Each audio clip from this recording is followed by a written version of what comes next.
Pre మార్కెట్కి సంబంధించిన ప్రధాన అంశాలు చర్చించుకుందాం. ముందుగా మిత్రులందరికీ స్వాగతం. ఈరోజు సెప్టెంబర్ 5వ తారీఖు గురువారం. నిఫ్టీ ఎక్స్పైరీ ఉంది. ముందుగా ఐడిఆర్ సెంటిమెంట్ ఎలా ఉందనేది ఒకసారి చూద్దాం. విప్రో నెగిటివ్లో క్లోజ్ అయింది. ఇన్ఫోసిస్ కూడా కొద్దిగా ప్రెషర్లో ఉంది, బట్ అగైన్ గ్రీన్లో ఉంది. సో ఐటీలో కొంత ప్రెషర్ ఉందని చెప్పేసి క్లారిటీ రావడం జరిగింది. ముఖ్యంగా ICICI bank, doctor Reddy's, HDFC bank గ్రీన్లో ఉండగా హెచ్డిఎఫ్సి బ్యాంక్ మాత్రం స్ట్రాంగ్ కంట్రిబ్యూషన్ అనేది చేసింది. సో బ్యాంక్ నిఫ్టీ ఇంట్రెస్టింగ్గా ఉండొచ్చు. ఇక ఇండియన్ ఇండిసెస్ ఎలా క్లోజ్ అయినాయి అనేది మనం చూసుకున్నట్టయితే నిన్నటి రోజున అన్నీ కూడా ప్రాఫిట్ బుకింగ్లో ఉన్నాయి. ముఖ్యంగా PSU banks, IT, metal, bank, అక్కడి నుంచి కూడా ఇన్ఫ్రాస్ట్రక్చర్ దాకా ఫార్మా, రియాలిటీ, ఎఫ్ఎంసీజీలో కొంత బౌన్స్ అనేది కనిపించింది. సో అగైన్ ఏంటంటే నిన్న మాత్రం కొంచెం ప్రాఫిట్ బుకింగ్ సైడే ఎక్కువగా ఉన్నాయని చెప్పేసి చెప్పుకోవచ్చు. ఇక గ్లోబల్గా సెంటిమెంట్ ఎలా ఉందనేది మనం చూద్దాం. ఇక్కడ చూసినట్టయితే S&P 500 విక్స్ యొక్క ఫ్యూచర్ అయితే కొద్దిగా విక్స్ అనేది తగ్గింది. సో దీన్ని బట్టి మనం ఏంటంటే యూఎస్ మార్కెట్స్లో కొంచెం ఇండిసిషన్ జరుగుతుందని చెప్పేసి చెప్పుకోవచ్చు. ఎందుకంటున్నానంటే ప్రీవియస్గా కొంత సెల్లింగ్ అనేది జరిగింది. దాని తర్వాత హాంకాంగ్, లండన్ నెగిటివ్లో ఉండగా మనకి రష్యా గెయినర్గా ఉంది. రష్యా అయితే ఇంకా ఓపెన్ అవ్వలేదు. చూడండి, ఇక్కడ రెడ్ కలర్ ఉంది రైట్ సైడు. సో ఇది ఏంటంటే గ్రీన్లో ఉందంటే ఇవి ప్రస్తుతం ట్రేడ్ అవుతున్నట్టు, లైవ్ ఓపెన్ అని చెప్పేసి మార్కెట్ అర్థం అనమాట. అయితే ఇవి మనం తీసుకునే అన్నీ కూడా డెరివేటివ్ ప్రోడక్ట్స్. సో యాక్చువల్గా యూఎస్ మార్కెట్స్ ఈవినింగ్ ఓపెన్ అవుతాయి, బట్ ఇక్కడ ట్రేడ్ అయ్యన్నీ కూడా డెరివేటివ్స్. ఇక సౌత్ కొరియా మనకి పాజిటివ్గా ఉంది. ఏషియా మార్కెట్, జపాన్ కూడా పాజిటివ్గా ఉంది. సో గ్లోబల్గా మనకంత అగ్రెసివ్ బుల్లిష్నెస్ కానీ బేరిష్నెస్ కానీ కనిపించట్లేదు. కొంత బుల్లిష్ స్టాన్స్లో అయితే కనిపిస్తూ ఉన్నాయి. ఇక ఎకనామిక్ క్యాలెండర్ విషయానికి వస్తే నిన్నటి రోజున యూఎస్కి సంబంధించిన జోల్స్ జాబ్ ఓపెనింగ్ డేటా అనేది నెగిటివ్గా అయితే రావడం జరిగింది. ఈరోజు చాలా ఈవెంట్స్ ఉన్నాయి. సో ఈవెంట్స్ అన్నీ కూడా ADP, non form employment change, initial jobless claims, S&P global వాళ్ళు ఇచ్చే పిఎంఐ సర్వీసెస్ సంబంధించిన PMI data, manufacturing PMI data, manufacturing prices, దాని తర్వాత క్రూడ్ ఆయిల్ ఇన్వెంటరీస్, ఇదే డేటా మొత్తం కూడా రావడం జరుగుతుంది. So very important fundamental data ఇది. అయితే ఫ్యూచర్ అండ్ ఆప్షన్స్లో ట్రేడ్ అవుతున్న ఏ ఒక్క స్టాక్ కూడా రిజల్ట్ అయితే అనౌన్స్ చేయట్లేదు. ఇకపోతే ఫ్రెండ్స్ మనకి బ్యాన్ లిస్ట్లో ఉన్నాయి ఫ్యూచర్ అండ్ ఆప్షన్స్లో స్టాక్స్: బలరామ్ చిమ్నీస్, RBL bank, ABFRL, Hindu copper. So probably Bandhan bank, Chambal fertilisers కూడా బ్యాన్ లిస్ట్లోకి వెళ్ళే అవకాశం ఉంది. వీటిలో మనం ఫీచర్స్ అండ్ ఆప్షన్స్ ట్రేడ్ చేయలేం. మనం ఈక్విటీ అయితే ట్రేడ్ చేసుకోవచ్చు, క్యాష్. ఆ సిగ్నిఫికెంట్ లాంగ్ బిల్డప్ విషయానికి వస్తే బయోకాన్లో కనిపిస్తుంది. Berger Paint, Granules, MCX, Bharat Forge. Significant short కవరింగ్లో Deepak nitrate, Dabur, GNFC, Zydus Life, Lal Path Labs. ఆ సిగ్నిఫికెంట్ షార్ట్ బిల్డప్లో RBL Bank, Federal Bank, Tata Power, Bank Baroda, Coal India. ఆ సిగ్నిఫికెంట్ లాంగ్ అన్వైండింగ్లో Hindu Copper, Page Industries, LTIM అనేది కనిపిస్తూ ఉన్నాయి. ఇక ఫీచర్స్ మొత్తం మీద ఏ విధంగా వ్యూ అనేది ఉందనేది మనం చూస్తే లాంగ్ సైడ్ ఏమో 36% ఉండగా షార్ట్ సైడ్ 44% ఉంది. సిగ్నిఫికెంట్ షార్ట్స్ 11 ఉండగా సిగ్నిఫికెంట్ లాంగ్స్ 7% కనిపిస్తూ ఉన్నాయి. నిఫ్టీ హీట్ మ్యాప్ అనేది చూసుకున్నట్లయితే నిన్న టాప్ గెయినర్లో ఏషియన్ పెయింట్ అనేది కనిపిస్తూ ఉంది. గెయినర్స్లో మనం అబ్జర్వ్ చేసి రోజుకు ఒకటి మాత్రం కనిపిస్తుంది, అరౌండ్ 2%. సో ఓ రకంగా ఏంటంటే హయ్యెస్ట్ లెవెల్లో మాత్రం బై చేయట్లేదు. కొద్దిగా అగ్రెసివ్గా అంటే సెల్లింగ్ జరగకపోయినప్పుడు కూడా కొంత ప్రాఫిట్ బుకింగ్ అయితే జరుగుతుంది. చూడండి, టాప్ గెయినర్స్లో ఉన్నాయి కానీ అగ్రెసివ్గా ఉండట్లేదు. Grasim top gainer, Hindustan Unilever, Sun Pharma, UltraTech ఇవన్నీ గ్రెయిన్లో ఉన్నాయి. కోల్ ఇండియా టాప్ లూజర్గా ఉంది. ONGC, విప్రో టాప్ లూజర్స్గా ఉన్నాయి.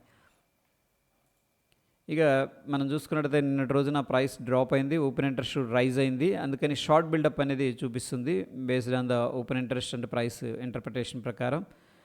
ఇక పార్టిసిపెంట్ వైజ్ డేటా అనేది మనం చూసుకున్నట్టయితే FIIs అన్నిట్లో కూడా ఇండెసిసివ్గా ఉన్నారు అండ్ స్టాక్స్ మాత్రం బై చేశారు.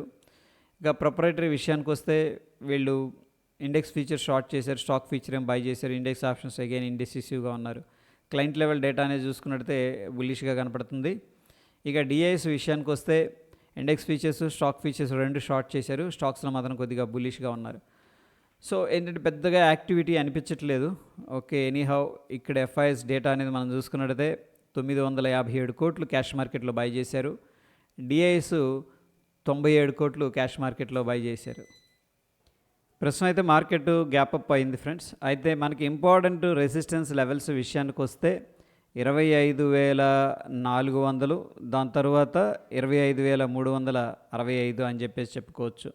సపోర్ట్ విషయానికి వస్తే 25,236, 250 అనేది వెరీ ఇంపార్టెంట్ సపోర్టు. ఒకసారి మనం ఏం చేద్దామంటే బ్యాంక్ నిఫ్టీ అనేది చూద్దాం. బ్యాంక్ నిఫ్టీలో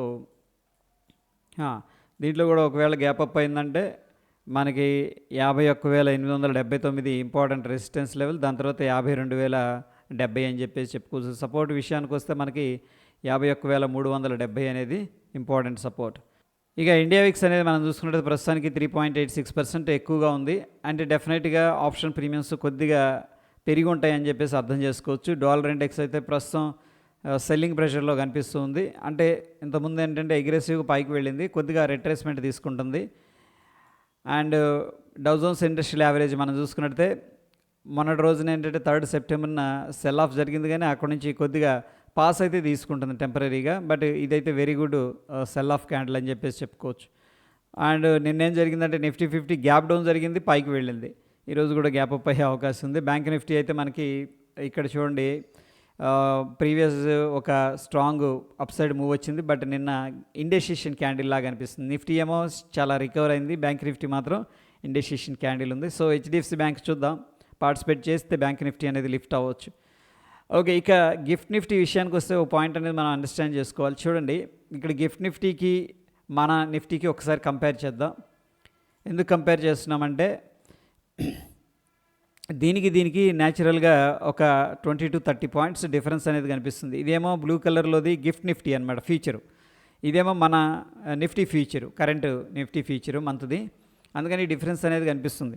ఫర్ ఎగ్జాంపుల్ మనకి గ్యాప్ అప్ 100 పాయింట్స్ చూపించింది అనుకోండి, దాంట్లో ఒక 30 పాయింట్స్ అనేది మనం లెస్ చేసి 70 పాయింట్లు మనం ఎక్స్పెక్ట్ చేయొచ్చు అనమాట. ఎందుకంటే దీనంత ప్యారలల్గా ఇది మూవ్ అవ్వదు, ఇది మన నిఫ్టీ అనమాట, నిఫ్టీ ఫీచరు.